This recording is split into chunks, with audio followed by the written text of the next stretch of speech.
হবে না। বাংলাদেশের যুবকদের জনস্রোত আল্লাহর কোরআন মুখী হয়ে গিয়েছে, আর ঠেকিয়ে রাখা যাবে না। বাংলাদেশের প্রাইমারি থেকে বিশ্ববিদ্যালয় আর ইউনিয়ন পরিষদ থেকে জাতীয় সংসদ পর্যন্ত প্রত্যেকটি জায়গায় আল্লাহর কোরআন ভিত্তিক সবকিছু চলবে ইনশাআল্লাহ। আজ হোক আর কাল হোক। আস-সা'য়ু মিন্না ওয়াল ইতমামু মিনাল্লাহ। প্রচেষ্টা আমাদের, সফলতা দিবেন কে? আল্লাহ। জোরে বলেন, প্রচেষ্টা আমাদের, সফলতা দিবেন কে? আল্লাহ। নিরাশ হবার কিছু না। وَإِذْ قَالَ رَبُّكَ لِلْمَلَائِكَةِ إِنِّي جَاعِلٌ فِي الْأَرْضِ خَلِيفَةً قَالُوا أَتَجْعَلُ فِيهَا مَن يُفْسِدُ فِيهَا وَيَسْفِكُ الدِّمَاءَ وَنَحْنُ نُسَبِّحُ بِحَمْدِكَ وَنُقَدِّسُ لَكَ قال إني أعلم ما لا تعلمون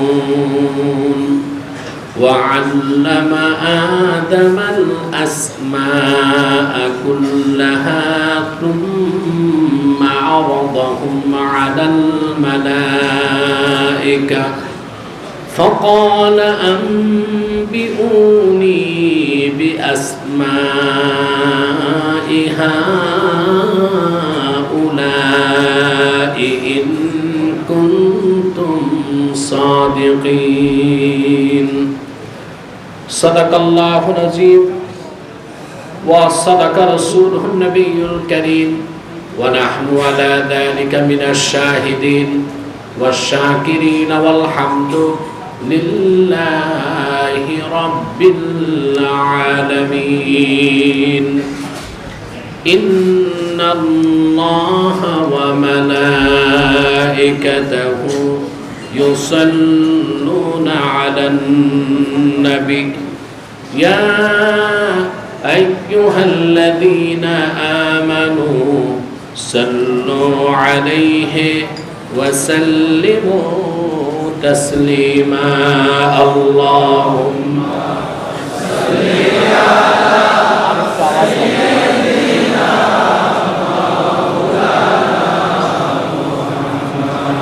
وعلى آله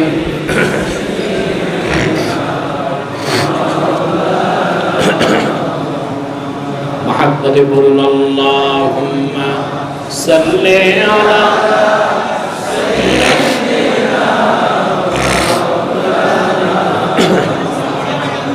وعلى آله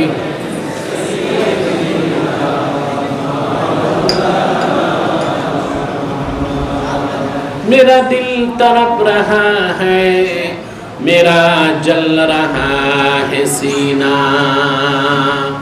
ये वही मिलेगी मुझे ले चलो मदीना अल्लाहुम्मा सल्ले अला सय्यिदिना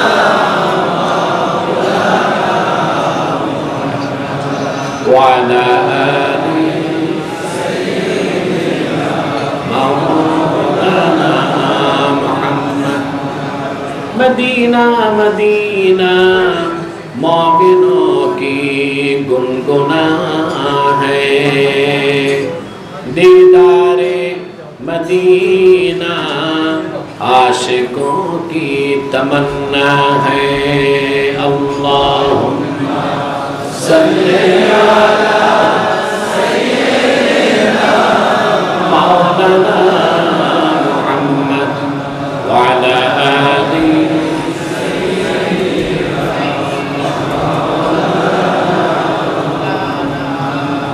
मुहम्मदुर रसूलुल्लाह सल्लल्लाहु अलैहि वसल्लम खतमल्लाहु बिहिन नुबुव्वा व हकमन ला नबिय्य बअदहु बलगल उला बिकमालिही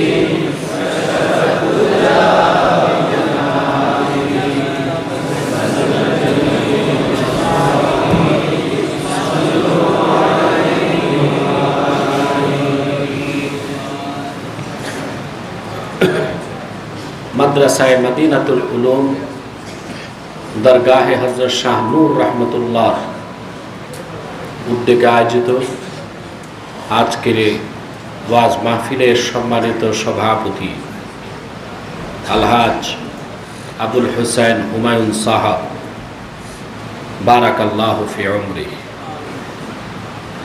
উপস্থিত আজকের সম্মানিত মেহমান অধ্যাপক জাকির হোসেন সাহাব বারাকাল্লাহু ফি উমরি, সম্মানিত কাউন্সিলর, উপস্থিত ওলামায়ে কেরাম, তোলাবায়ে এজাম, বিভিন্ন প্রান্ত থেকে অত্যন্ত সংক্ষিপ্ত আয়োজনে আজকের এই মাহফিলে উপস্থিত সম্মানিত ইমানদার মুসলমান ভাই ও বন্ধুগণ, সকলকে অন্তরের অন্তঃস্থল থেকে জ্ঞাপন করছি মুবারক।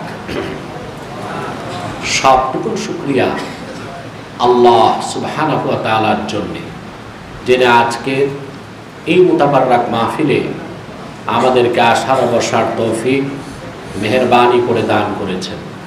সেজন্য আসুন আমরা সকলে একবার অবনত চিত্তে হৃদয়ের আবেগ অনুভূতি উজাড় করে সমবেত কণ্ঠে বলি আলহামদুলিল্লাহ। অগণিত অসংখ্য দরুদ ও সালাম আল্লাহর সৃষ্টির প্রধান আকর্ষণ, বিশ্ব সভার সভাপতি, সকল নবী রাসূলগণের মাথার তাজ, শামসুল হিদায়াত, বদরুদ্দুজা, সাইয়্যিদুস সাকালাইন, ইমামুল মুরসালিন, খাতামুন নবিয়্যিন ওয়াল মুরসালিন, আফতাবে নবুওয়াত, শাহনশাহে রিসালাত, সরকারে দো জাহাঁ, সুলতানুল মদিনা, নবিয়ুল আম্বিয়া, হুজুরে আকরাম, নূরে মুজাসসাম, নূরুন আলা নূর, সাইয়্যিদিনা হাবিবিনা শফিঈনা মাওলানা মুহাম্মদ সাল্লাল্লাহু আলাইহি ওয়াসাল্লামের উপর আল্লাহ পাক যাকে আজ থেকে ১,৫০০ বছর আগে প্রেরণ করেছেন সর্বশ্রেষ্ঠ ও সর্বশেষ নবী ও রাসূল হিসেবে, যার পরে আজ পর্যন্ত পৃথিবীতে অবশ্যই কোনো প্রকার নবী কিংবা রাসূল অবশ্যই আসে নাই, অবশ্যই এখনো নাই, অবশ্যই কিয়ামত পর্যন্ত আসবে না। সম্মানিত সুধী, আমি আজকে বিকেলে শুনতে পেয়েছি কর্তৃপক্ষ মাঠে মাহফিলের অনুমতি পায় নাই। এটা একটা দুঃখজনক বিষয়। পরবর্তীতে যা পেয়েছি সংবাদ, একটি মাহফিলের জন্য যে নিয়ম, মাইকিং, পোস্টার, হ্যান্ডবিল, এটা করারও সুযোগ তারা পায় নাই। আমার বিশ্বাস আল্লাহ তাআলা মাহফিলকে কবুল করেছেন বলেই অধিক সংখ্যক কোরআন প্রেমিককে উপস্থিত হওয়ার সুযোগ দান করেছেন। আলহামদুলিল্লাহ, এটা আল্লাহ তাআলার একটি মেহেরবানি, একটি দয়া এবং অনুগ্রহ আমাদের উপর, এটা আমার বিশ্বাস। ঠিক কিনা? আল্লাহ তাআলার কৃতজ্ঞতা আদায় করছি। শত বাধা বিঘ্নের পরও আল্লাহ তাআলা আমাদের প্রোগ্রামকে কবুল করেছেন, আপনাদেরকে উপস্থিত করেছেন, আর আমি অধমকে আপনাদের খেদমতে হাজির করেছেন। আলহামদুলিল্লাহ। যদিও আমি দেখতে পাচ্ছি আপনারা বসার জায়গা পাচ্ছেন না, নিচে অনেক লোক আছে, রোডেও লোক থাকতে পারে, সেখানে প্রজেক্টরের ব্যবস্থা আছে। সর্বোপরি খুব দীর্ঘ সময় কোনো কথা না বলে আজকে আমরা কোরআন কারীম সূরা বাকারা 30 নাম্বার আয়াতটি তেলাওয়াত করেছি এবং 31 খুব সংক্ষেপে এই দুটো আয়াতকে কেন্দ্র করে আল্লাহ তাআলা আমাদেরকে যে দিক নির্দেশনা দিয়েছেন ইহকালীন কল্যাণ এবং পরকালীন মুক্তির জন্য, সেই কথাগুলো আমরা শুনব। বলুন আল্লাহুম্মা আমিন। ভূমিকাতে আমার একটি কথা, এখানে যারা আপনারা এসেছেন, বসে আছেন, আসার পেছনে বসার পেছনে পার্থিব এবং জাগতিক কোনো স্বার্থ নেই। আমরা এসেছি একমাত্র আল্লাহ তার হাবিব সাল্লাল্লাহু আলাইহি ওয়াসাল্লামের রেজামন্দি হাসিল করার জন্য। ঠিক কিনা বলে? সম্মানিত সুধী, আপনারা যারা, আমরা যারা এখানে উপস্থিত হয়েছি, আমরা এখানে এসেছি একমাত্র পরকালীন স্বার্থে, ঠিক কিনা? এখানে আমরা বসে আছি, প্রতি শ্বাসে আল্লাহ পাক আমাদেরকে 10টি করে নেকি দান করছেন। হেঁটে এসেছেন, প্রতি কদমে 10টি করে নেকি পেয়েছেন। সুবহানাল্লাহ। বাড়িতে যাওয়ার আগে যদি আপনার মৃত্যু হয়ে যায়, শহীদের খাতায় আল্লাহ তাআলা আপনার নাম উঠিয়ে দিবেন। সুবহানাল্লাহ। হাদিস সাক্ষী রাসূল করিম সাল্লাল্লাহু আলাইহি ওয়াসাল্লাম ইরশাদ করেছেন, মানুষ যখন কোরআনের ইলম শেখার জন্য বসে যায়, এটা আপনারা যে বসেছেন, এটা মুজালাসাতুল উলামা, আলেমদের সাথে বসেছেন, ঠিক কিনা? আর বসেছেন আল্লাহর কোরআনকে সামনে রেখে। এর ফায়দা যে কত বেশি তা তো আপনি চিন্তা করতে পারবেন না। সুবহানাল্লাহ। হযরত ইব্রাহিম খাওয়াস রাহমাতুল্লাহ বলেছেন, দাওয়াউল কুলুবে আরবা, মানুষের যে অন্তর, এই অন্তরকে রোগমুক্ত করার জন্য ঔষধ হচ্ছে 4টি। কয়টি? তার মধ্যে একটি হচ্ছে মুজালাসাতুস সুলাহা, নেককার আল্লাহওয়ালাদের সাথে উঠা বসা করা। সুবহানাল্লাহ। এখানে প্রচুর লোক আছে যারা আল্লাহর মকবুল বান্দা, ঠিক কিনা? আমরা বসেছি আল্লাহর জিকিরে। জিকির মানে শুধু মুখে জিকির করাই জিকির নয়, কোরআন শরীফ শোনাও জিকির, করাও জিকির, বরং সবচেয়ে বড় জিকির জিক্র এ কোরআন, ঠিক কিনা? আল্লাহ পাক কোরআন কারীমে বলেছেন, ওয়ামান আ'রাদা আন যিকরি ফাইন্না লাহু মাঈশাতান দানকা ওয়া নাহশুরুহু ইয়াওমাল কিয়ামাতি আ'মা। আর যে হতভাগা, ওয়ামান আ'রাদা আন যিকরি, আর যে হতভাগা আমার জিকির থেকে তার মুখটা ফিরায় নিল, কোরআন থেকে মুখ ফিরায় নিল, আল্লাহ পাক বলেন তার জন্য রয়েছে সংকুচিত রিজিক।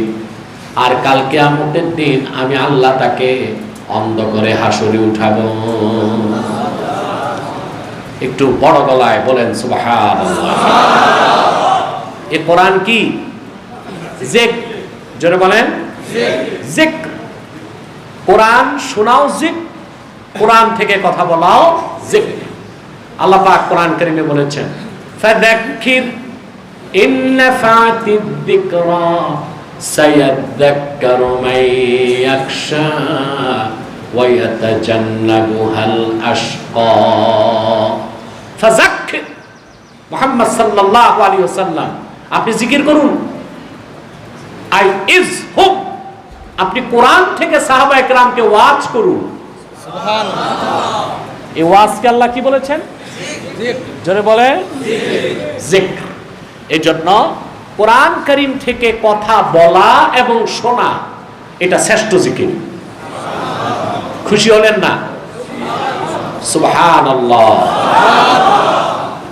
মাইক অপারেটর কোন তালায়? এখানেই আছে। এর তো মাথায় টুপি নাই, বেচারা মসজিদে ঢুকছে, টুপি নাই, ওযু আছে কিনা আমার সন্দেহ আছে। ভিতরে সাউন্ড লাগবে, আরো সাউন্ড লাগবে। মাইক সিস্টেমটাও খুব দুর্বল। মাইক সিস্টেম ভালো করা যেত, এটা তো আর পুলিশ বাধা দেয় নাই, এটা তো আরো সুন্দর করা যেত। আমার প্রিয় ভাই বন্ধুগণ, তাহলে কোরআন কারীম থেকে কথা শোনাও জিকির, কথা বলাও জিকির। এই যে জিক্রে বসে গেছেন, আল্লাহর রহমত কি পাচ্ছেন? কথা বলেন। আল্লাহর কোরআনের জিক্রে যে বসেছেন, রহমত যে পাচ্ছেন, বিশ্বাস আছে? হাদিস সাক্ষী, মুমিন যখন ইলমে দ্বীন শিখার জন্য বসে যায়, একদল রহমতের ফেরেশতা মাহফিলের রিপোর্ট দেবার জন্য আল্লাহর কাছে চলে যায়। আল্লাহ পাক তাদেরকে জিজ্ঞেস করেন, তোমরা কোথা থেকে এসেছো? তারা বলেন, আল্লাহ তোমার কিছু নেককার বান্দা তোমার ঘরে বসে তোমার কালামুল্লাহ থেকে কথা শুনছে, সেখান থেকে আসলাম। আল্লাহ পাক বলেন, আমার বান্দাগুলো এত কষ্ট করছে, ফাআইয়ু শাইইন ইয়াতলুবুন, ওরা আমার কাছে কি চায়? কিছু চান আল্লাহর কাছে? চাইটাও তো বললেন না ঠিক মতো, মিয়া জোরে মাতো চান? আল্লাহ জিজ্ঞেস করেন ফাআইয়ু শাইইন ইয়াতলুবুন, ওরা কি চায় আমার কাছে? ফেরেশতারা বলেন আল্লাহ তোমার জান্নাত চায়। আল্লাহ পাক বলেন হাল রাআউহা, ওরা কি জান্নাত দেখছে নাকি? বলে আল্লাহ তা তো দেখে নাই, না দেখে বিশ্বাস করো। আল্লাহ রাব্বুল আলামিন আবার প্রশ্ন করেন ওয়ামিন আইয়ি শাইইন ইয়াতাআওয়াদুন, কিসের থেকে তারা বাঁচতে চায়, কিসের থেকে পানাহ চায়? ফেরেশতারা বলেন আল্লাহ তোমার ভয়াবহ জাহান্নামের আযাব থেকে বাঁচতে চায়। আল্লাহ পাক বলেন ওরা কি আমার জাহান্নাম কোনোদিন দেখেছে নাকি? তারা বলেন না, তা তো দেখে নাই, না দেখে বিশ্বাস করে। আল্লাহ রাব্বুল আলামিন বলেন ফেরেশতারা সাক্ষী থাকো, যারা আমার জান্নাত দেখে নাই, জাহান্নাম দেখে নাই, না দেখে আমার কোরআনকে ভালোবেসে বসে আছে, আমি আল্লাহ তাদের জীবনের সব গুনাহ মাফ করে দিলাম, তাদের জন্য আমার জান্নাতকে ওয়াজিব করে দিলাম। খুশি আছেন? আমরা খুশি, আল্লাহ পাক খুশি, মাখলুকাত খুশি, কুল কায়নাত ফেরেশতা কুল খুশি। শুধু বেজার শয়তান, শয়তান বেজার, তার চেলাচামুন্ডারও বেজার। শয়তানের সব চেষ্টা ব্যর্থ, একটা বাকি আছে, মুনাজাতের আগে উঠানো যায় কিনা। আমরা নেক নিয়ত করে শয়তানের নাপাক গালে একটি চপেটা ঘাত করতে চাই। আমরা নিয়ত করছি কিছুক্ষণ পরে আজকের মুনাজাত করে গুনাহ মাফ করে নিষ্পাপ বেহেশতি আল্লাহ ওয়ালা হয়ে বাড়ি যেতে চাই। কারা কারা হাত তুলে আল্লাহ তাআলাকে দেখা?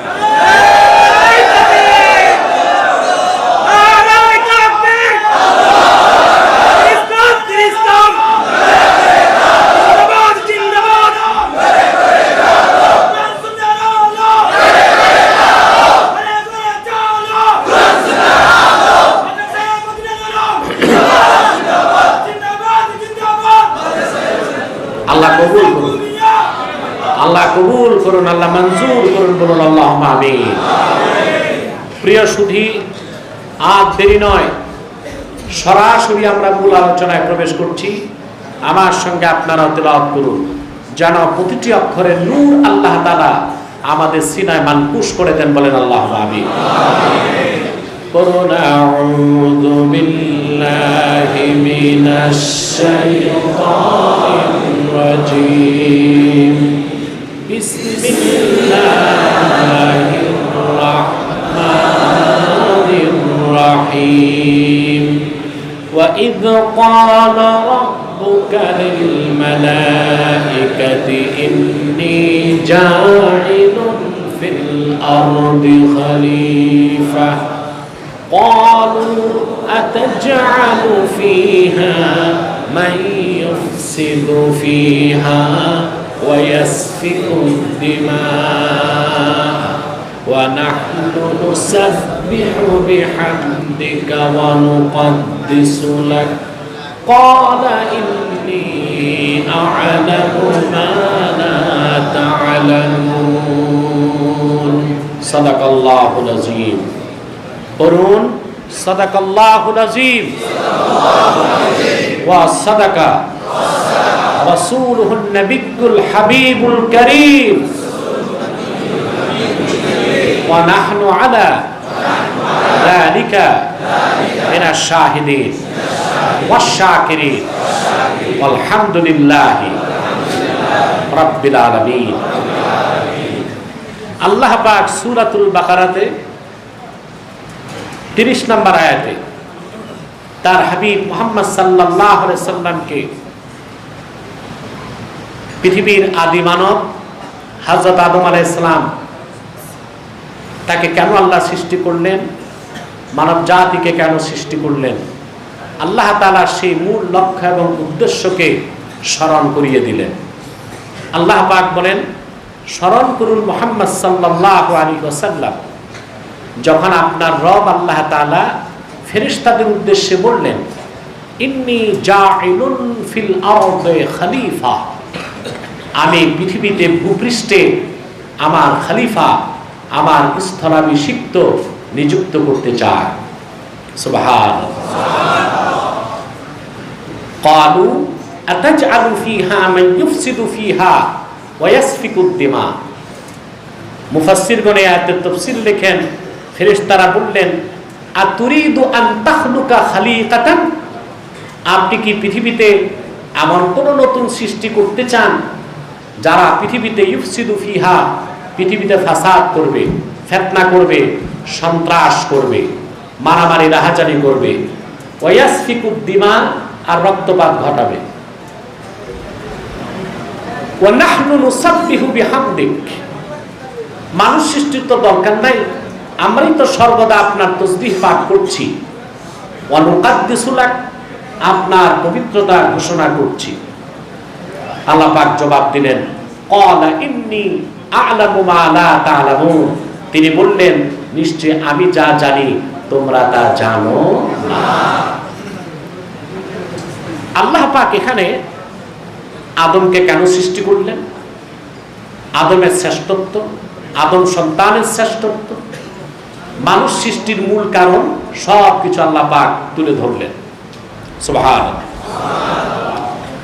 কোরআনপন্থী যারা ঈমানদার বিশ্বাসী, তাদের জীবন দর্শন আর অবিশ্বাসী কাফের মুশরিকদের জীবন দর্শন এক নয়, পার্থক্য আছে। যারা বিশ্বাসী ঈমানদার, তাদের জীবন দর্শন হচ্ছে আমাদের স্রষ্টা আল্লাহ এবং আমরা মানুষ শ্রেষ্ঠ সৃষ্টি আল্লাহ, ঠিক কিনা? আল্লাহ পাক কোরআন কারীমে এসে কথা বলেছেন, ওয়ালাকাদ কাররামনা বনি আদম ওয়া হামালনাহুম ফিল বাররি ওয়াল বাহরি ওয়া রাযাকনাহুম মিনাত তাইয়্যিবাত।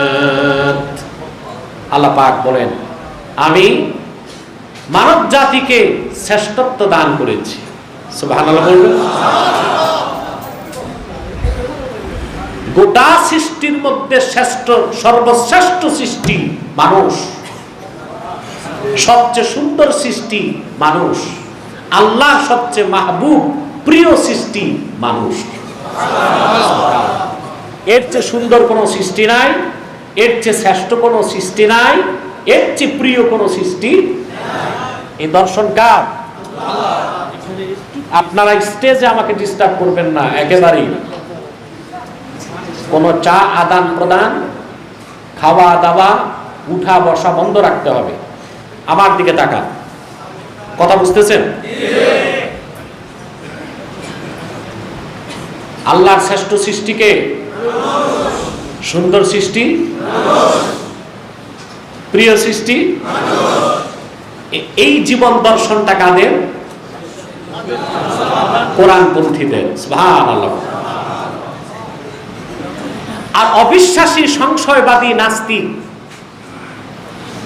বেঈমানদের জীবন দর্শন হচ্ছে মানুষ এমনি এমনি সৃষ্টি হয়েছে। তাদের একটা গাঁজাখুরি মতবাদ আছে। আপনারা যারা জুলজি, বোটানি, বায়োলজি পড়েছেন তারা জানেন, ডারউইনের গাঁজাখুরি একটা মতবাদ হচ্ছে দ্য থিওরি অফ এভলিউশন, বিবর্তনবাদ, বানর থেকে মানুষ। চিল্লায় বলেন নাউজুবিল্লাহ। এটা পড়ানো হয় আমাদের দেশে স্কুলে, ক্লাস 9 থেকে মাস্টার্স পর্যন্ত প্রাণী বিজ্ঞানে এটা পড়ানো হচ্ছে বিবর্তনবাদ।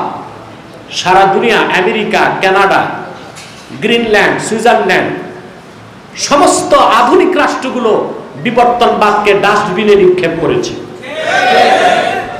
আর আমার দেশের অতি উৎসাহী কিছু বুদ্ধিজীবী যারা পশ্চিমাদের গোলামি করে,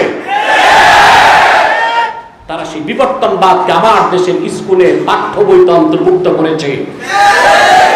কেবলমাত্র উদ্দেশ্য হচ্ছে আগামী প্রজন্মকে নাস্তিক বানানো, অবিশ্বাসী বানানো। তাদের জীবন দর্শন আজ থেকে 4.5 বিলিয়ন বছর আগে, মানে 450 কোটি বছর আগে পৃথিবীতে কিছুই ছিল না, ছিল কেবল পানি। কি ছিল? পানি। তো 450 কোটি বছর আগে এটা দেখছে কি? বিজ্ঞান মানে হচ্ছে, বিজ্ঞানের কথা হবে জাস্টিফাই করা, প্রুফড, প্রমাণিত। এই কথার কি প্রমাণ আছে? 450 কোটি বছর আগে পানি ছিল আর কিছু ছিল না, মানে এই কথার কোনো আগাও নাই, গোড়াও নাই। হ্যাঁ, তারপর কি হলো? তারপরে বিরাট কথা তারা বলে, আমি সংক্ষেপে বলছি। সেই পানিতে এক সময় সৃষ্টি হলো এককোষী জীব, অ্যামিবা, ভাইরাস টাইপ, বুঝলেন? মাইক্রো ভাইরাস থেকে একটু বড় ভাইরাস। তারপর বিবর্তনের মাধ্যমে ভাইরাস ধীরে ধীরে বড় হলো। তারপরে এক সময় ব্যাঙের মতো একটা প্রাণী হলো। তারপর এটা বিবর্তনের মাধ্যমে এক সময় বানর হলো। তারপরে কয়েক কোটি বছর আগে বানরের লেজ পড়ে গেল, সে দাঁড়ায় 2 পায়ে চলতে লাগলো, হয়ে গেল মানুষ। বলেন নাউজুবিল্লাহ। আপনারা জানেন বাংলাদেশে অনেক নাস্তিক এবং অবিশ্বাসী আমার সাথে বিতর্কে এসেছে। আমার পক্ষ থেকে বাংলাদেশের প্রত্যেকটি পাবলিক বিশ্ববিদ্যালয়ে যারা বিবর্তনবাদ পড়ায় তাদেরকে চ্যালেঞ্জ করেছি যে তোমাদের বিবর্তনবাদকে 1 ঘন্টায় আল্লাহর কোরআন দিয়ে আমি নাকচ করে দেব ইনশাআল্লাহ।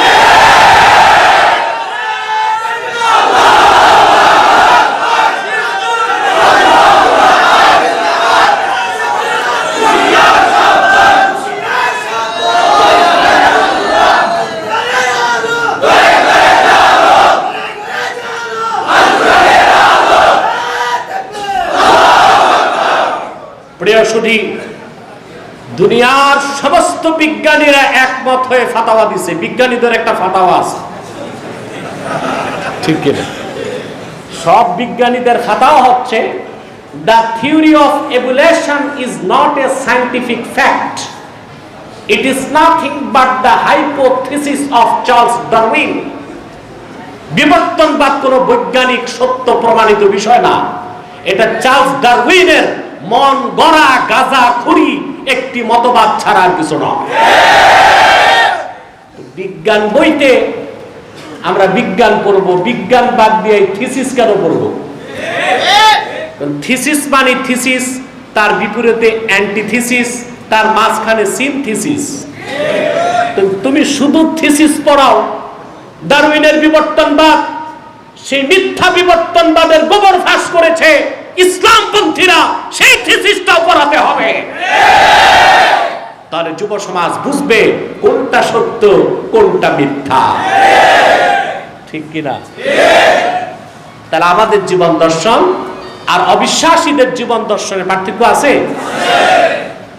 ওরা বের করলেই বিবর্তনবাদের গাঁজাখুরি গল্প। এটা ওই গল্পটা কি রকম আপনারা শুনেছেন যে দাদা দাদিরা আষাঢ় মাসে প্রচন্ড বৃষ্টির সময় নাতি নাতনিদের আষাঢ়ে গল্প শোনাইত, শুনছেন না?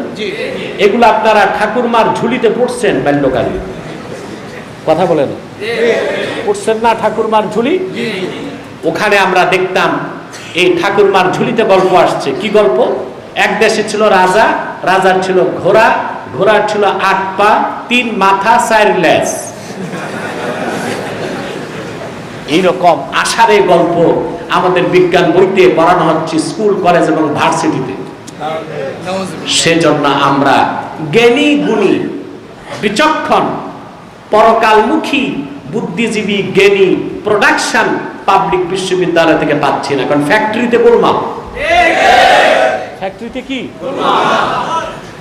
দেশে কিছু ভালো মানুষ তৈরি করতেছে মাদ্রাসা, যে মাদ্রাসাই বলেন, কওমি মাদ্রাসা থেকে তৈরি হচ্ছে দেশের শ্রেষ্ঠ সন্তান মুফাসসির, মুহাদ্দিস, মুফতিগণ। আলিয়া মাদ্রাসা তৈরি করছে এমন বিচক্ষণ কিছু আলেম যারা কোরআন হাদিসের শিক্ষার পাশাপাশি জাগতিক শিক্ষায় শিক্ষিত হয়ে রাষ্ট্র পরিচালনার দায়িত্বপূর্ণ পদগুলো দখল করছে। এটাই তো বাংলাদেশে পশ্চিমাদের গোলামি যারা করে তাদের ঘুম হারাম হয়ে গেছে।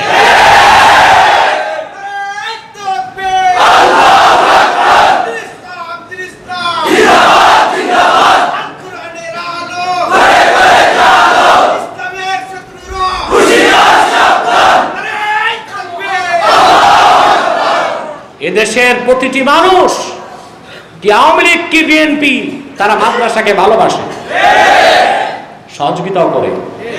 কিন্তু কিছু কিছু জায়গায় কিছু কিছু মানুষ ঘাপটি মেরে বসে আছে হুতুম পেঁচার মতো। মাদ্রাসা নিয়ে তাদের যথেষ্ট অ্যালার্জি। এক বিচারপতি সাবেক বলেছে মাদ্রাসা হচ্ছে সন্ত্রাসের আতুর ঘর, মাদ্রাসা হচ্ছে সন্ত্রাসের ডেলিভারি রুম। বিচারপতি,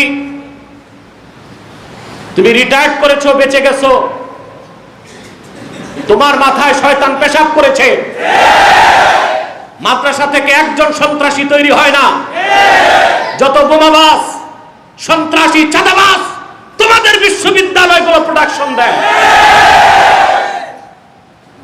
ওই বিশ্ববিদ্যালয়গুলোর চেহারা এখন বদলে দিচ্ছে আমার দেশের মাদ্রাসা ছাত্ররা। ভর্তি পরীক্ষায় বিশ্ববিদ্যালয়ে সব ফার্স্ট, সেকেন্ড, থার্ড। উজ্জ্বল ফার্স্ট, সেকেন্ড, থার্ড সব মাদ্রাসার ছাত্র। আলহামদুলিল্লাহ বলবেন। নাস্তিক পাড়ায় আগুন লেগেছে, জাতীয় বিশ্ববিদ্যালয় তো জাতীয় মাদ্রাসা হয়ে যাবে। হবে না তো কি হবে? আমার মাদ্রাসার ছাত্র, তার রাত শেষ হয় তাহাজ্জুদ নামাজ দিয়ে, দিন শুরু হয় ফজরের নামাজ দিয়ে। কোরআন তেলাওয়াতের মাধ্যমে সে পড়ার টেবিলে যায়, রাতে ইবাদত করে, দিনে মাদ্রাসায় পড়ে। তোমার সোনার সন্তানগুলো সারা রাত টিএসসির মোড়ে দেয় আড্ডা, হাতে গাঁজা আর হেরোইনের পোটলা, পকেটে কলম নাই, পিস্তল আছে। ওরা রেজাল্ট ভালো করবে কেমন করে? মাদ্রাসার ছাত্রের ছোঁয়া দেশের যেখানে যাবে সেই এলাকাটা আলোকিত হয়ে যাবে বলে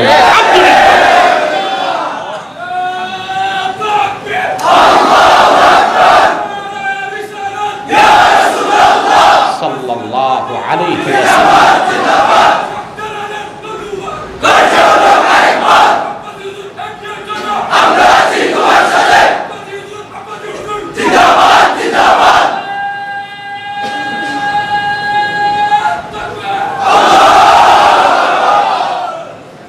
আল্লাহ কবুল করুন, আল্লাহ মঞ্জুর করুন। প্রিয় সুধী, ওস্তাদ থেকে শাগরেদ মাশাআল্লাহ উপরে আছে।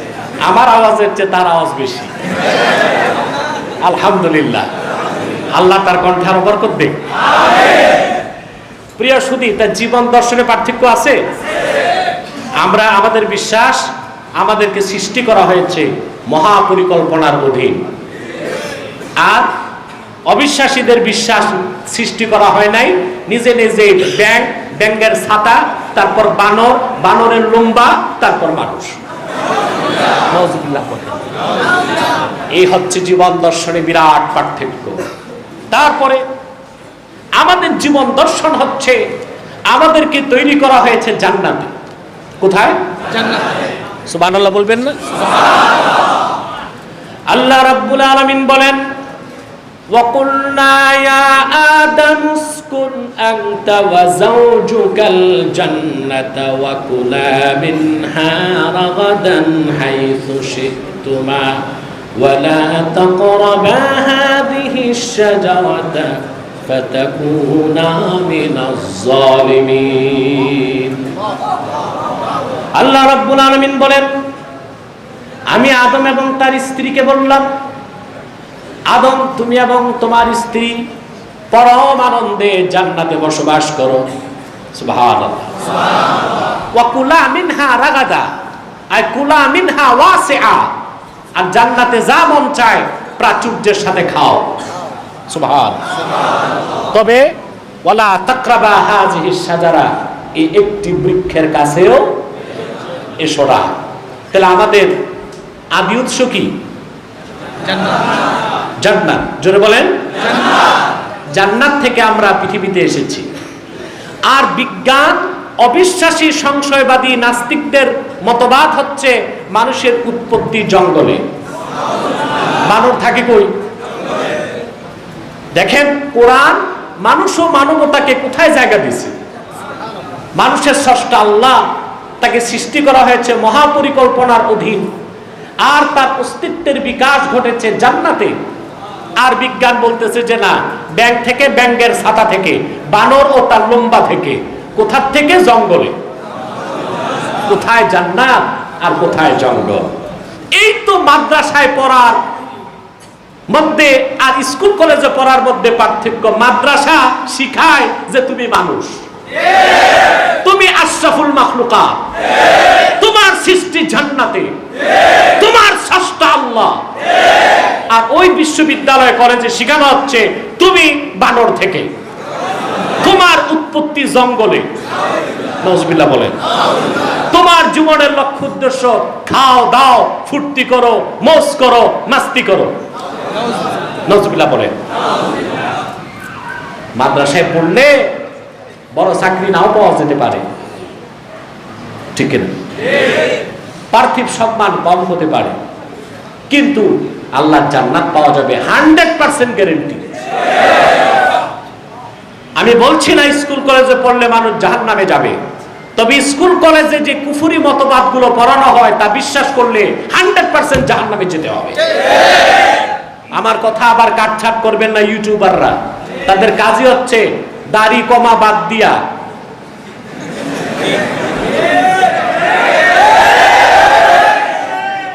সামনে পিছে মাইনাস করে মন গড়া ক্যাপশন বানায় দেয়। এটা করবেন না। কালকে আবার এটা দিয়েন না যে আব্বাসী বলেছে স্কুল কলেজে পড়লে জাহান্নামে যেতে হবে। এটা আমি বলি নাই। স্কুল কলেজে পড়লে জাহান্নামে যেতে হবে এমন কথা না, জান্নাত পাওয়া যাবে। কিন্তু স্কুল কলেজে যে কুফরি মতবাদগুলো পড়ানো হয় বিবর্তনবাদের মতো, তা বিশ্বাস করলে 100% জাহান্নামে যেতে হবে।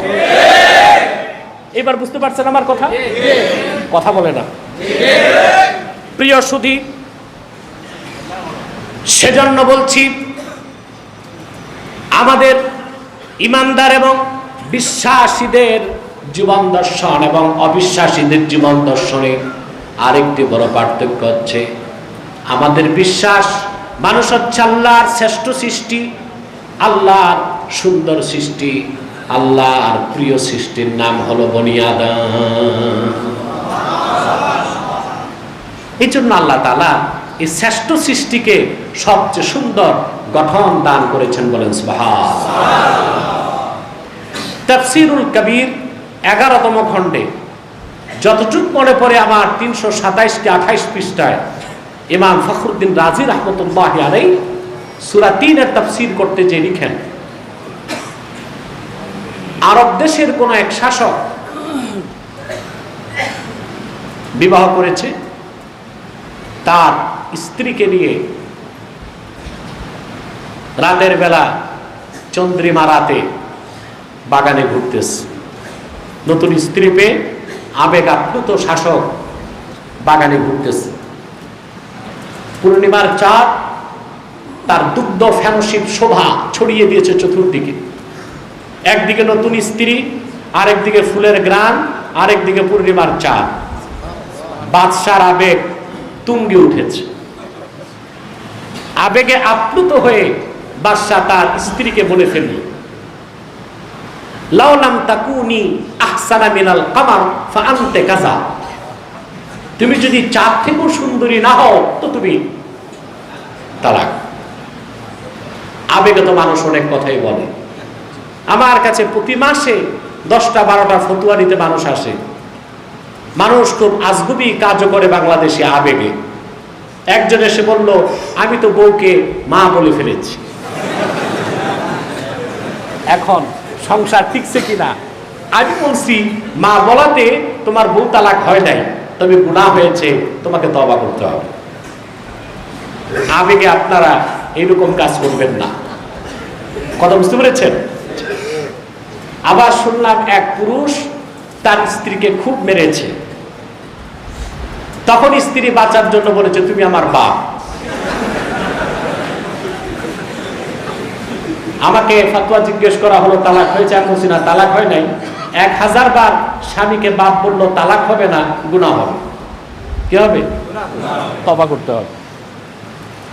বাদশা আবেগ আপ্লুত হয়ে তার স্ত্রীকে বলল, তুমি যদি চাঁদ থেকেও সুন্দরী না হও তুমি তালাক। রাতের পরিবেশ শেষ, পূর্বাকাশে সূর্যোদিত হলো। এবার শাসকের আবেগ শেষ, বিবেকের উদয় ঘটল, চিন্তায় পড়ে গেল, হায় আফসোস, আমার স্ত্রী যত সুন্দরী হোক চাঁদের চেয়েও সুন্দর তো হতে পারে না। এবার স্ত্রী আসে না গেছে, চিন্তায় পড়ে গেছে।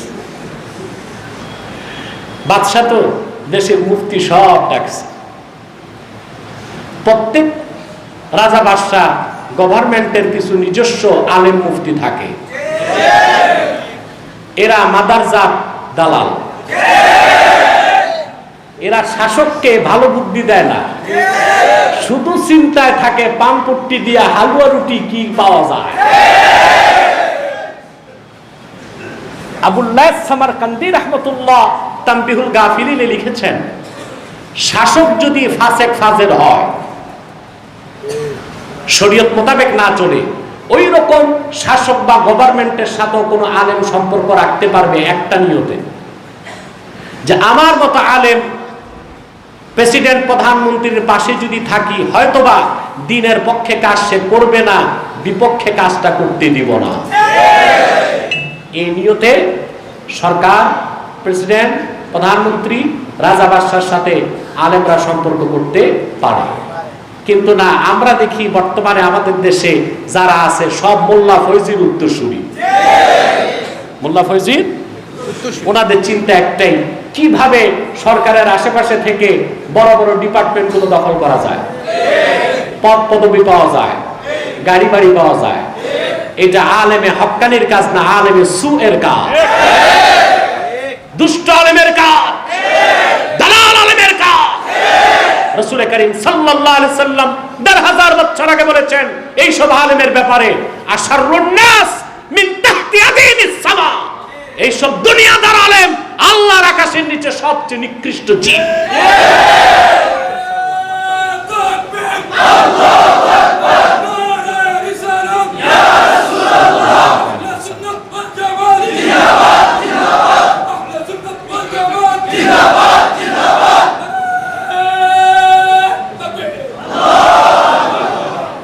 প্রিয় সুধী, কথা শুনতেছেন, বুঝতেছেন? এখন বাদশা চিন্তায় পড়ে গেছে, বউ ঠিক আছে না তালাক হইছে। বাদশা ডাক দিছে, আলেম সব দৌড় দিছে, মুফতি যা আছে দেশে সব রাজপ্রাসাদে। বাদশা জিজ্ঞেস করলেন, আমি তো গত রাতে স্ত্রীকে আবেগ আপ্লুত হয়ে এই কথাগুলো বললাম, শুনতেছেন? তখন তাফসীর কবিরে এসেছে, ফাআফতাল কুল বিল হামাস, সবাই এক বাক্যে ফতোয়া দিয়ে দিলেন যে তার কথা অনুযায়ী তার স্ত্রী তালাক। কথা বুঝতেছেন? একজন যুবক আলেম তিনি দাঁড়ায় গেলেন আর বললেন যে না, স্ত্রী তালাক হয় না। ওই আলেমের নাম তাফসীর কবিরে এসেছে ইয়াহইয়া ইবনু আকসাম রাহমাতুল্লাহি আলাইহি। নামটা মনে থাকবে? আমাদের দেশে অনেক বক্তা বলে ইমাম আবু হানিফা, না, ইয়াহইয়া ইবনু আকসাম রাহমাতুল্লাহি আলাইহি। তিনি দাঁড়ায় বললেন যে না, আপনার স্ত্রীর তালাক হয় নাই, কারণ আপনার স্ত্রী চাঁদের চেয়েও সুন্দরী। সমস্ত আলেমরা বলল, তুমি বাচ্চা মানুষ, বয়স তোমার কম, আমাদের তো ফতোয়া দিতে দিতে দাড়িগুলো পেকে গেছে। তখন অন্য আলেমরা তাকে তিরস্কার করলো, হাল খালাফতা শুয়ুখাক, তুমি তোমার উস্তাদদের বিরোধিতা করো।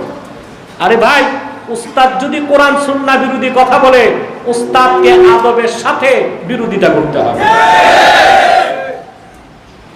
ইসলামে বুজুর্গ পারাস্তি, আলেম পারাস্তি নাই। আলেমকে শ্রদ্ধা করতে হবে, পীরকে শ্রদ্ধা করতে হবে, কিন্তু শ্রদ্ধা বাদ দিয়া পীর আলেম নেতা যা বলল অন্ধের মতো তার পূজা করা যায় না।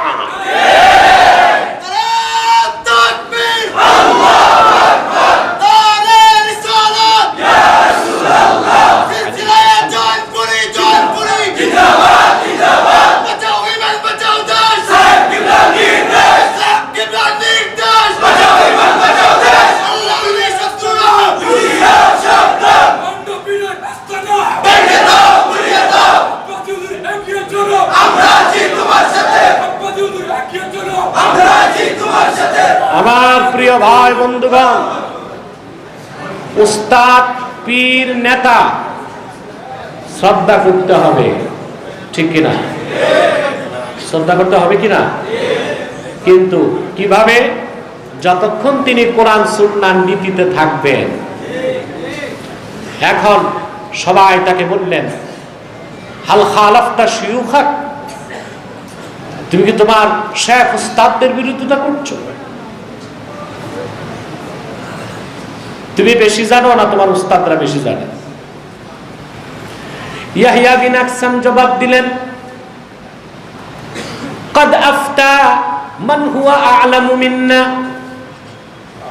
আমি যে ফতোয়া দিলাম তার স্ত্রী তালাক হয় নাই, তার স্ত্রী চাঁদের চেয়ে সুন্দরী, এটা তো আমার ফতোয়া না, আমাদের সবার চেয়ে যার বেশি এলেম তার ফতোয়া।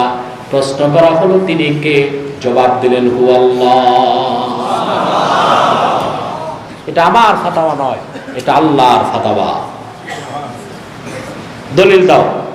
তখন তিনি সূরা ৩ পড়তে লাগলেন, ওয়াত-তিনি ওয়াজ-যাইতুনি ওয়া তুরি সিনিন ওয়া হাদাল বালাদিল আমিন লাকাদ খালাকনাল ইনসানা ফি আহসানি তাকওয়িম। পারেন আপনারা? পরের একবার, ওয়াত-তিনি ওয়াজ-যাইতুনি ওয়া তুরি সিনিন ওয়া হাদাল বালাদিল আমিন লাকাদ খালাকনাল ইনসানা ফি আহসানি তাকওয়িম। সুবহানাল্লাহ। ইয়াহইয়া বিন আকসাম বললেন, আল্লাহ রাব্বুল আলামিন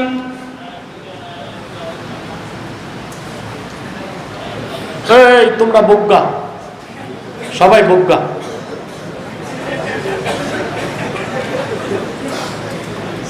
আর মানতো না, মানতো না। আপনারা যারা আলেম আছেন মাঝখানে চলে আসেন, একটু জায়গা করে বসেন, আসেন আসেন, জায়গা হবে, ভেতরে আসেন। কথা শুনতেছেন? ইয়াহইয়া বিন আকসাম বললেন, আল্লাহ রাব্বুল আলামিন 4 বার কসম করেছেন, শপথ 3 ফলের, শপথ জাইতুনের, শপথ সিনাই উপত্যকার পর্বতমালার, শপথ নিরাপত্তার নগরী আমার দোস্ত মুহাম্মদ সাল্লাল্লাহু আলাইহি ওয়াসাল্লামের মওলিদ নিরাপত্তার নগরী এই মক্কা মুকাররমার। 4 বার কসম করে আল্লাহ পাক জবাবে কসমে বললেন, লাকাদ খালাকনাল ইনসানা ফি আহসানি তাকওয়িম। নিশ্চিত সন্দেহাতীত ভাবে আমি মানুষকে তৈরি করেছি সবচেয়ে সুন্দর গঠনে, আকারে, সূরতে, অবয়বে, স্ট্রাকচারে। বলেন সুবহানাল্লাহ। এবার জবাব দেন, আল্লাহর শ্রেষ্ঠ সৃষ্টি সুন্দর সৃষ্টি, প্রিয় সৃষ্টি। এই শ্রেষ্ঠত্বের পিছনে, এই সৌন্দর্যের পিছনে, মানুষের এই মর্যাদার পিছনে সবচেয়ে বড় যে জিনিসটা অবদান, সে কথাটাই আল্লাহ সূরা বাকারার 30 নম্বর আয়াতের মধ্যে এবং পরবর্তী আয়াতগুলোতে 31, 32, 33 নম্বর আয়াতের মধ্যে আল্লাহ তাআলা আলোচনা করেছেন। আমি সংক্ষেপে তা বলে দিচ্ছি। আল্লাহ পাক আদমকে তৈরি করতে চাইলেন, পুরো কথাটা বুঝে আসছে? আমি কিন্তু আয়াতে কারিমার ব্যাখ্যা বোঝার জন্য একটি পর্যায় আপনাদেরকে নিয়ে আসলাম। এখন মনোযোগটা আরেকটু প্রগাঢ় করতে হবে। পারবেন না ইনশাআল্লাহ? তোমাদের ঘুম আইরানি আসে না তো? ঘুমাও না তো? কে কে ঘুমাও? হাত উঠাও। একজন হাত উঠাইছে, এটা নন কনসাস থাকতেই পারে, একজন দুইজন। প্রিয় ভাই বন্ধুগণ, এই শ্রেষ্ঠত্বের পিছনে, মানুষের এই মর্যাদার পিছনে মূলভূত কারণ কি আল্লাহ সেটা আলোচনা করেছেন। ফেরেশতারা মানব সৃষ্টির পক্ষে ছিল না বিপক্ষে? যেটা বলে আল্লাহ পাক হযরত আদমকে তৈরি করলেন, সৃষ্টি করলেন। তারপরে আল্লাহ পাক কোরআন কারীমে বলেন, ওয়া আল্লামা আদামাল আসমাআ কুল্লাহা, আল্লাহ আদমকে সব কিছুর নাম শিক্ষা দিলেন, অর্থাৎ সব কিছুর ইলম শিক্ষা দিলেন। সুবহানাল্লাহ, একটু জোরে বলেন। মাঝখানে একটা ঘটনা ঘটছে, আদমকে তখনও অস্তিত্ব দেওয়া হয় নাই। ফেরেশতারা পরস্পর সমালোচনা করতে লাগলো। কারা? কথাগুলো পাবেন তাফসীর বাগাবী প্রথম খণ্ড, যার প্রসিদ্ধ নাম মাআলিমুত তানজিল, ইমাম বাগাবী রাহমাতুল্লাহর সংকলন। সেখানে কথাগুলো পাবেন। আমি রিওয়ায়াত বিল আলফাজ না করে রিওয়ায়াত বিল মানা করছি। ফেরেশতারা সমালোচনায় লিপ্ত হয়ে গেল। কি সমালোচনা? এক ফেরেশতা আরেক ফেরেশতার কাছে বলতে লাগলো, ইয়াখলুকু রাব্বুনা মা ইয়াশা ওয়ালাকিন লা ইয়াখলুকু রাব্বুনা আকরামা ইলাইহি মিন্না। ফেরেশতারা বলাবলি করতে লাগলো, ইয়াখলুকু রাব্বুনা মা ইয়াশা, আমাদের রব যা খুশি তা বানাবেন, যা খুশি তা আমাদের বাধা তিনি বলেন মানবে না, মানবেন না, আমাদের বাধা তিনি। ফেরেশতারা একটা চ্যালেঞ্জ করলো। কি করলো? চ্যালেঞ্জ করলো, ওয়ালাকিন লা ইয়াখলুকু রাব্বুনা খালকান আকরামা ইলাইহি মিন্না, কিন্তু কখনো আমাদের রব আল্লাহ তাআলা আমাদের চেয়ে শ্রেষ্ঠ মর্যাদাপূর্ণ কোন সৃষ্টি তৈয়ার করবেন না। চ্যালেঞ্জ করল কারা? জোরে বলেন না ভাই। আল্লাহ রাব্বুল আলামিন হযরত আদমকে তৈরি করলেন। অবাক হয়ে যাবেন মুসলমান, আল্লাহ তাআলা সব কিছু সৃষ্টি করেন হুকুম দিয়ে। তিনি বলেন কোন হয়ে যায়, কিন্তু সহিহ বুখারী সাক্ষী আদম আলাইহিস সালামের দেহটা আমার আল্লাহ রাব্বুল আলামিন নিজের হাত দিয়ে তৈরি করেছেন। সুবহানাল্লাহ বলেন। এটা আমার কথা নয়, সহিহ বুখারীর হাদিস, দ্বিতীয় খণ্ডে এসেছে। হাদিসটি আল্লাহর হাবিবের শাফাআতের ব্যাপারে। কাল হাসর ময়দানে সমস্ত নবীগণ যখন স্থির হয়ে যাবে, জাহান্নামের দরজা খোলা থাকবে, মিজানের পাল্লা চালু করা হবে না, মানুষগুলো স্থির হয়ে যাবে, নবীগণ বলাবলি করতে থাকবে। আজকে আল্লাহর কোন প্রিয় বান্দা যদি আল্লাহর কাছে সুপারিশ করতেন আর জাহান্নামের দরজা বন্ধ করা হতো, মিজানের পাল্লা চালু করা হতো, আমরা কতই না শান্তি পেতাম। মানুষগুলো দৌড়িয়ে সব হযরত আদমের কাছে যাবে, যে বলবেন আনতা আবুন নাস, এটা বুখারীর ইবারত, আনতা আবুন নাস ওয়া খালাকাকাল্লাহু বিয়াদিহি, আদম তুমি মানব জাতির পিতা, শুধু তাই নয় আল্লাহ পাক নিজের হাত দিয়ে তোমাকে তৈরি করেছেন। ইশফা লানা ইলা রাব্বিক, তোমার রবের কাছে আমাদের জন্য এখন সুপারিশ করো। সুবহানাল্লাহ বলবেন। আমরা কি শাফাআত বিশ্বাস করি? আল্লাহর হাবিবের শাফাআতকে যারা অস্বীকার করে তাদেরকে মুসলমান বলার কোনো সুযোগ নাই। কারণ মুহাদ্দিসগণ একমত, ইন্নাল আখবারা বিশাফাআতিন নবী সাল্লাল্লাহু আলাইহি ওয়াসাল্লাম قد بلغ حد التواتر, আল্লাহ রাসূল মুহাম্মদ সাল্লাল্লাহু আলাইহি সাল্লাম সুপারিশ করবেন মানব জাতির জন্য হাসর ময়দানে, জান্নাতে। এই হাদিসগুলো মুতাওয়াতিরের দরজা লাভ করেছে। আর মুতাওয়াতির হাদিসের অস্বীকারী বলতে লজ্জা হয়, কাফের হয়ে যায়।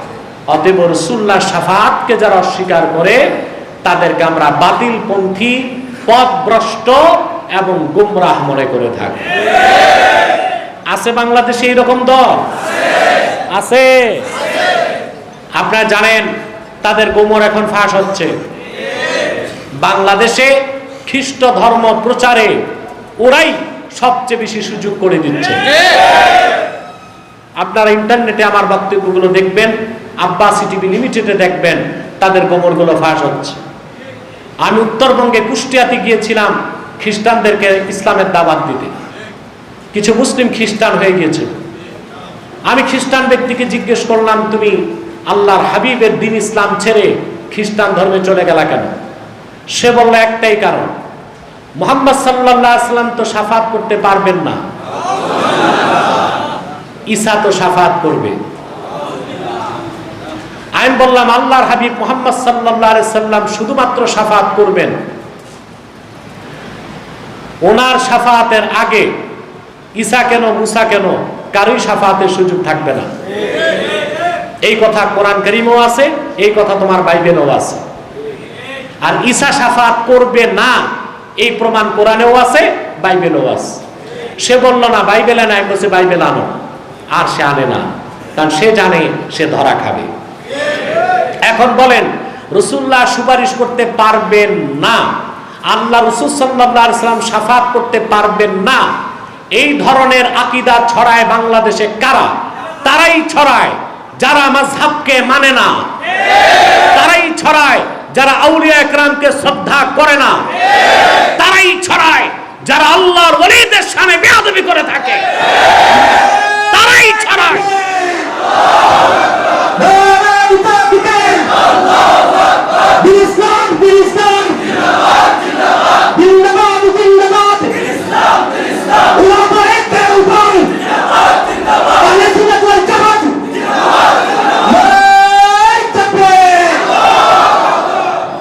তাদের খপ্পর থেকে দূরে থাকার চেষ্টা করবেন। আপনাদের সিলেটে তারা বড় ঘাঁটি তৈরি করে ফেলেছে।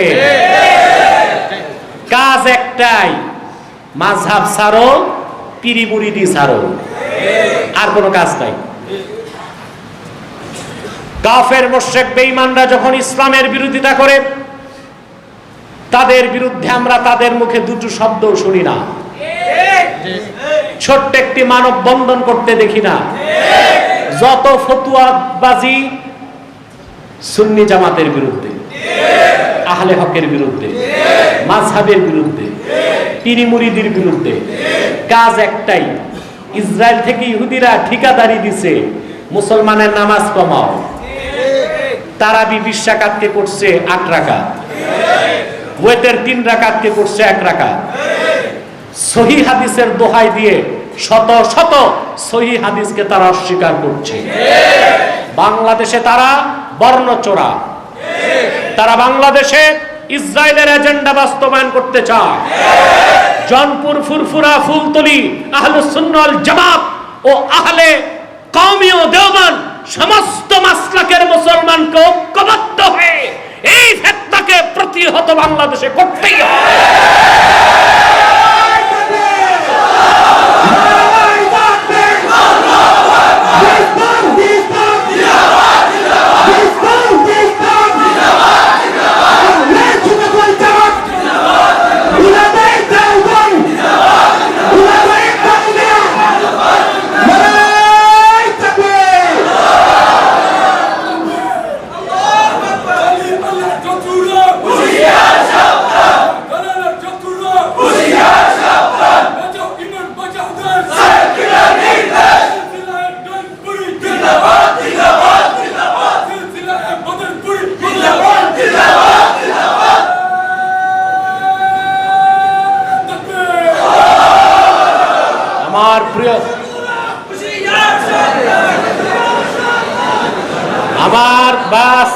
আমার প্রিয় ভাই বন্ধুগণ,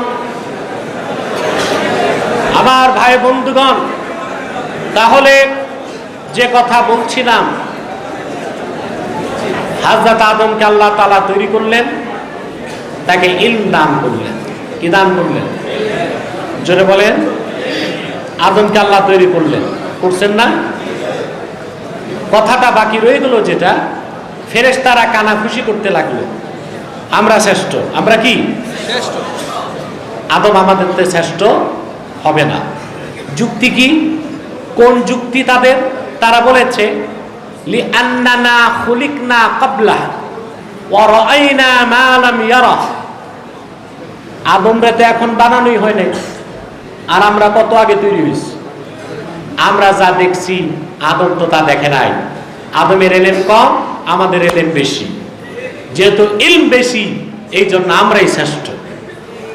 যুক্তি কাদের? দলিল কাদের?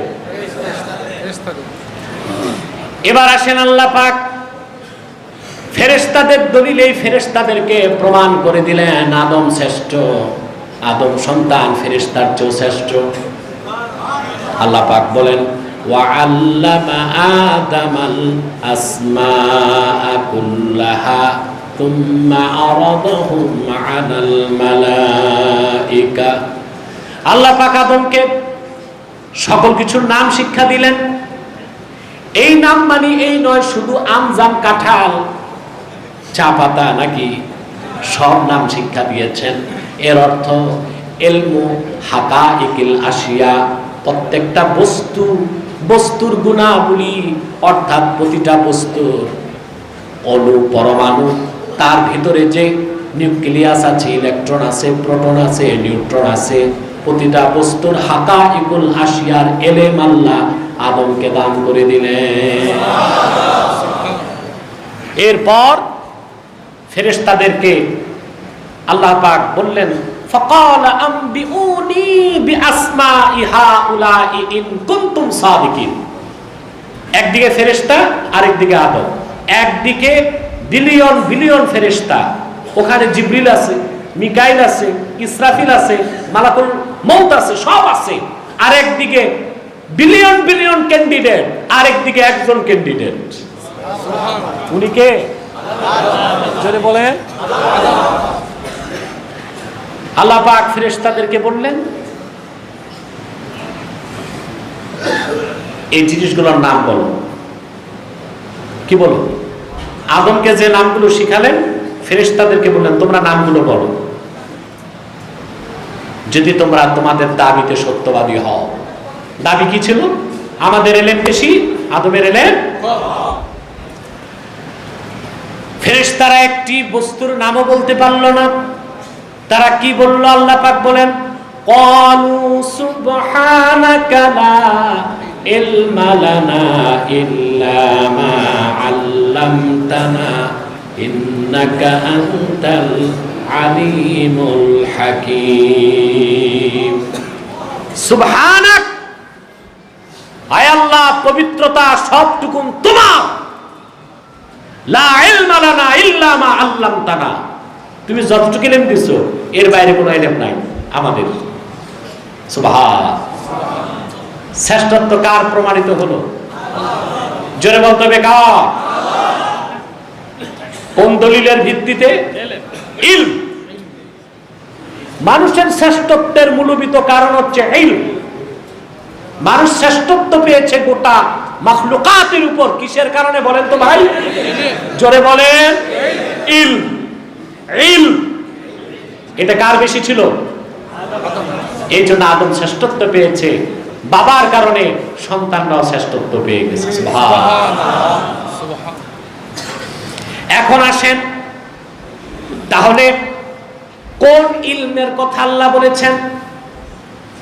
কোন ইলম মানুষকে শ্রেষ্ঠত্ব দেয়? প্রশ্ন আসে কিনা? একমাত্র সেই ইলম যেটা আল্লাহর পক্ষ থেকে বান্দাকে শেখানো হয়, বান্দাকে দেওয়া হয়, সেই ইলমটাই মানুষকে হেদায়েতের পথ দেখায়, কল্যাণের পথ দেখায়, মুক্তির পথ দেখায়, পরিত্রাণের পথ দেখায়। সেই ইলম ছাড়া মানুষের শ্রেষ্ঠত্বের বিকল্প আর কোনো কিছু নাই। জাগতিক যে ইলম, বিজ্ঞান বলেন, দর্শন বলেন, বিজ্ঞানের যত শাখা বলেন, এই সব ইলম একটাও হাকিকতে ইলম নয়। এসবকে বলা হয় মালুমাত। মালুমাত আর ইলম এক না। স্কুলে যেটা পড়ানো হয়, কলেজে যেটা পড়ানো হয়, বিশ্ববিদ্যালয়ে যেটা পড়ানো হয়, ওই সব হচ্ছে মালুমাত, অভিজ্ঞতা, এক্সপেরিয়েন্স। তা সঠিক হতে পারে, ভুল হতে পারে। আর ইলম যাতে কোনো ভুল নাই, কোনো সন্দেহ নাই, ওটা একমাত্র আসে কার পক্ষ থেকে? আল্লাহর পক্ষ থেকে আগত সেই চূড়ান্ত ইলম হচ্ছে এই কোরআন। এই কোরআনের সাথে সম্পর্ক হবে, আপনার শ্রেষ্ঠত্ব মর্যাদা বেড়ে যাবে। আর এই কোরআন থেকে সম্পর্ক ছিন্ন হবে, আপনি জাহান্নামীদের কাতারে শামিল হয়ে যাবে। তখন আপনার অবস্থান কি হবে? আপনার মর্যাদা তো থাকবেই না, মানুষ তো দূরে থাক, আপনার স্তর শুকর কুকুর ইতর প্রাণীর চেয়ে নিচে চলে যাবে। কথা বুঝতেছেন? আল্লাহ রাব্বুল আলামিন বলেন, ওয়ালাকাদ যারানা লিজাহান্নামা কাসীরাম মিনাল জিন্নি ওয়াল ইনসি লাহুম কুলুবুন লা ইয়াফকাহুনা বিহা ওয়া লাহুম আযানুন লা ইয়াসমাউনা বিহা ওয়া লাহুম আ'য়ুনুন লা ইউবসিরুনা বিহা ওয়া লাহুম আযানুন লা ইয়াসমাউনা বিহা উলাইকা কাল আনআমি বাল হুম আদাল ওয়া উলাইকা হুমুল গাফিলুন। আমি অধিক সংখ্যক জিন আর মানুষকে তৈরি করেছি জাহান্নামের ইন্ধন হিসেবে, যাদের অন্তর আছে কিন্তু সেই অন্তরে কোরআনকে অনুধাবন করে না।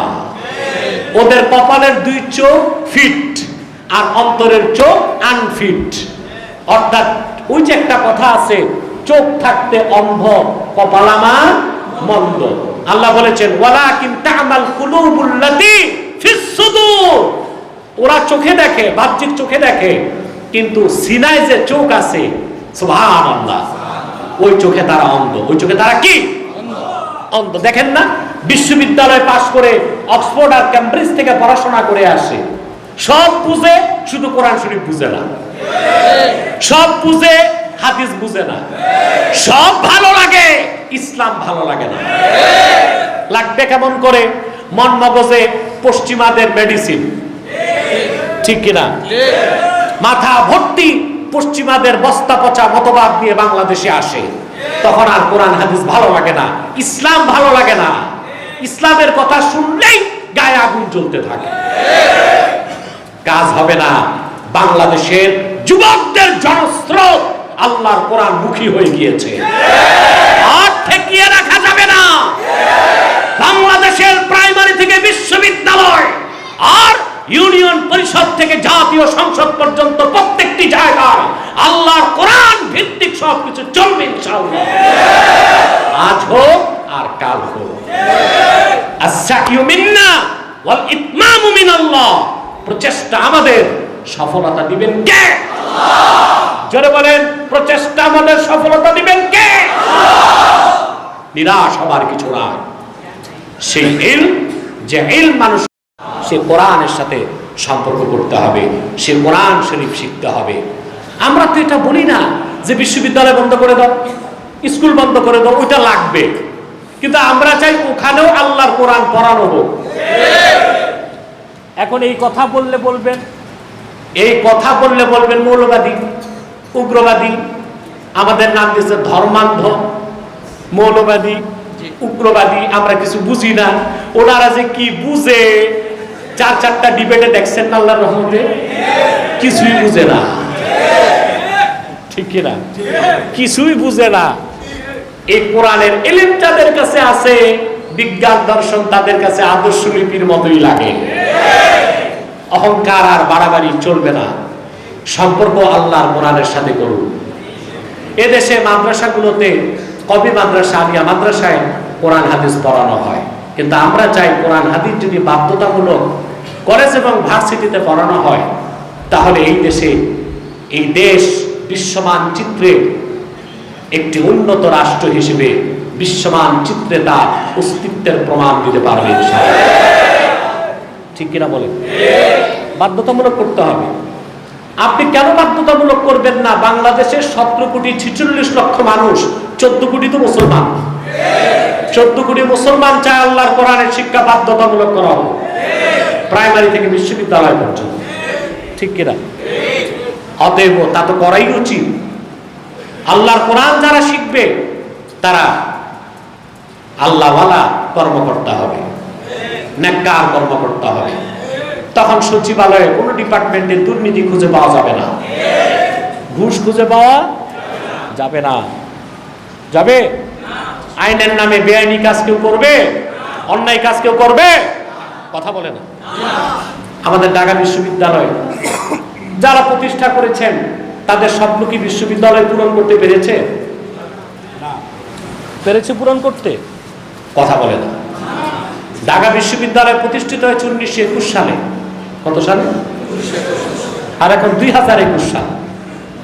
100 বছরে বিশ্ববিদ্যালয়টি বাংলাদেশকে একজন আন্তর্জাতিক মানের বিজ্ঞানী, দার্শনিক, ইঞ্জিনিয়ার, ডাক্তার, রাজনীতিবিদ উপহার দিতে পারেন।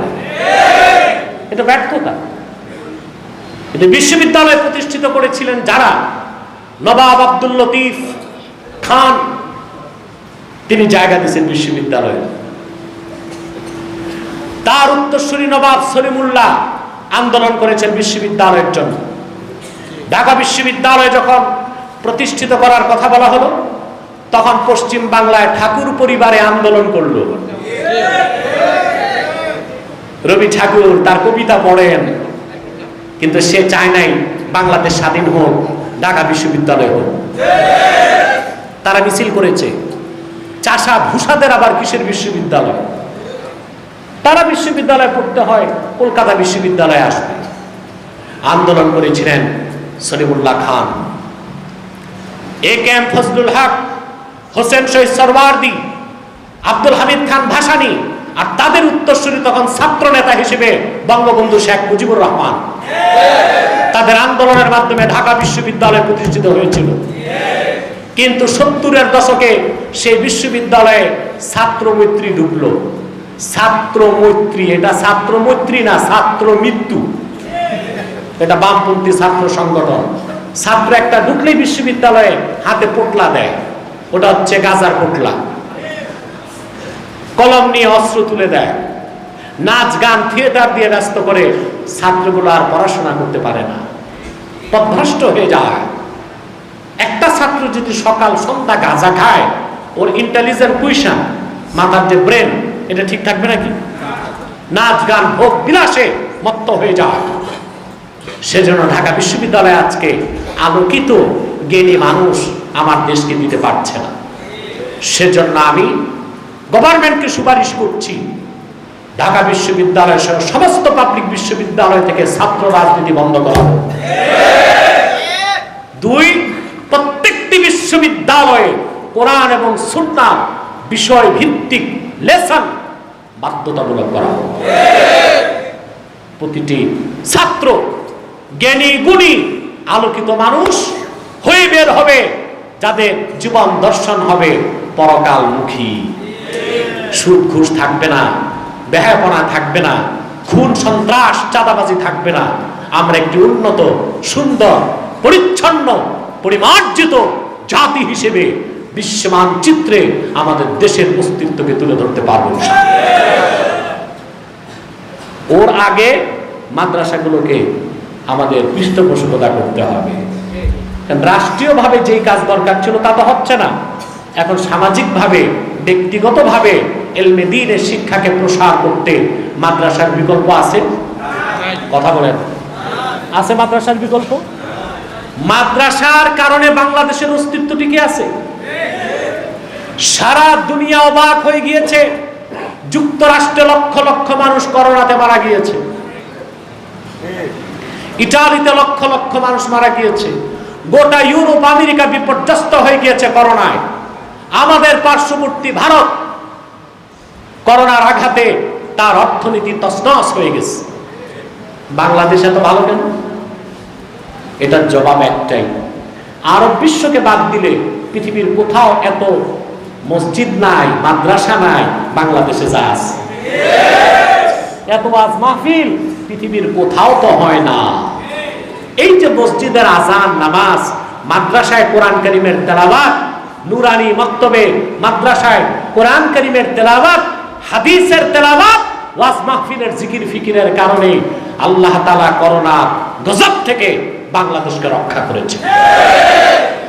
এখন আমাদের উচিত শুকরিয়া আদায় করা। শুকরিয়া আদায় কিভাবে করবেন? মাহফিলগুলোর অনুমতি দিবেন না বন্ধ করবেন? দিতে হবে না? কথা বলে না। যত মাহফিল হবে তত রহমত আসবে, ঠিক কিনা? আর মাহফিল যত বন্ধ হবে আল্লাহর রহমত চলে যাবে। আল্লাহ পাক আমাদেরকে সকল ধরনের আযাব থেকে, গজব থেকে, অন্যায় থেকে, অত্যাচার থেকে অকল্যাণ থেকে রক্ষা করে আমাদেরকে সুখ শান্তি ও সমৃদ্ধি দান করুন, বলুন আল্লাহ আমিন। জোরে বলেন আল্লাহ আমিন। আসুন আমরা দোয়া করি। হয়ে গেছে তো না?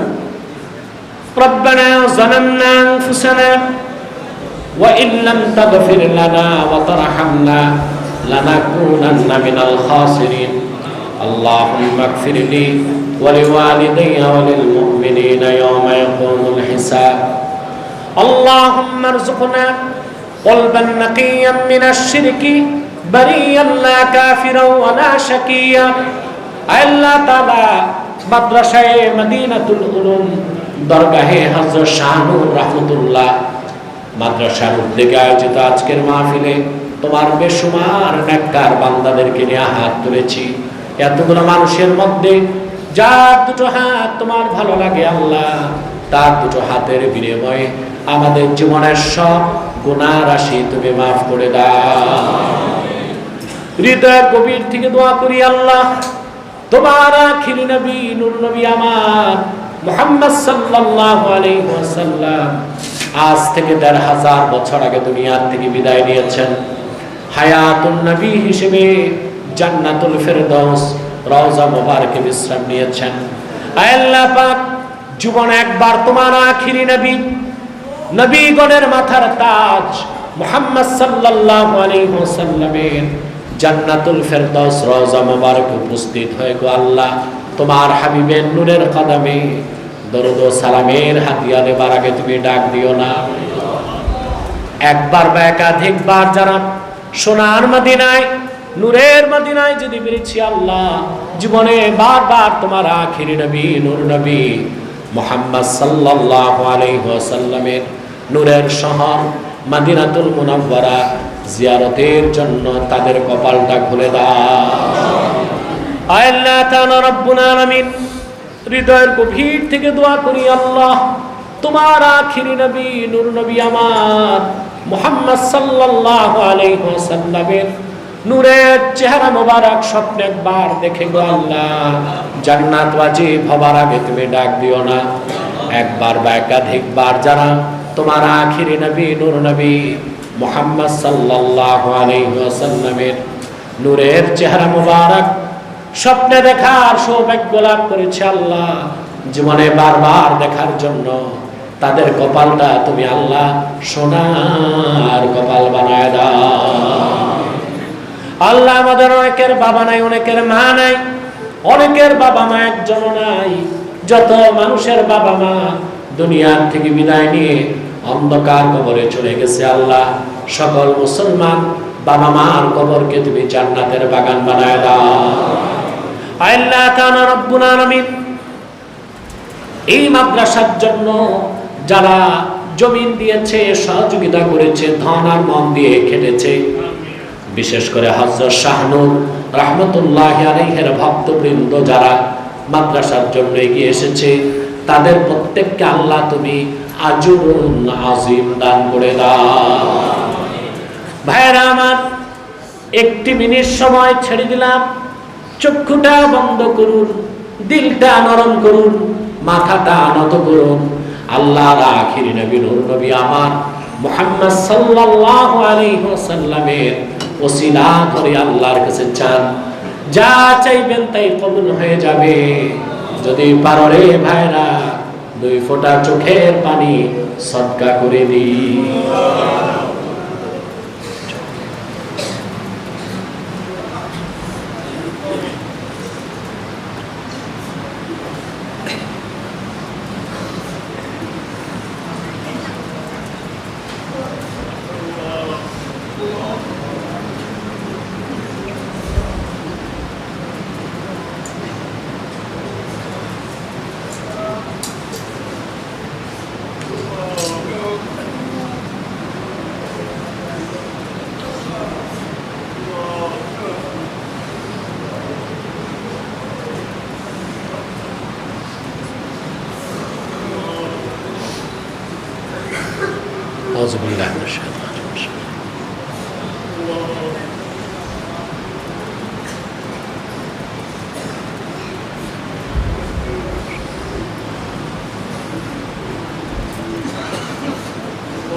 আল্লাহ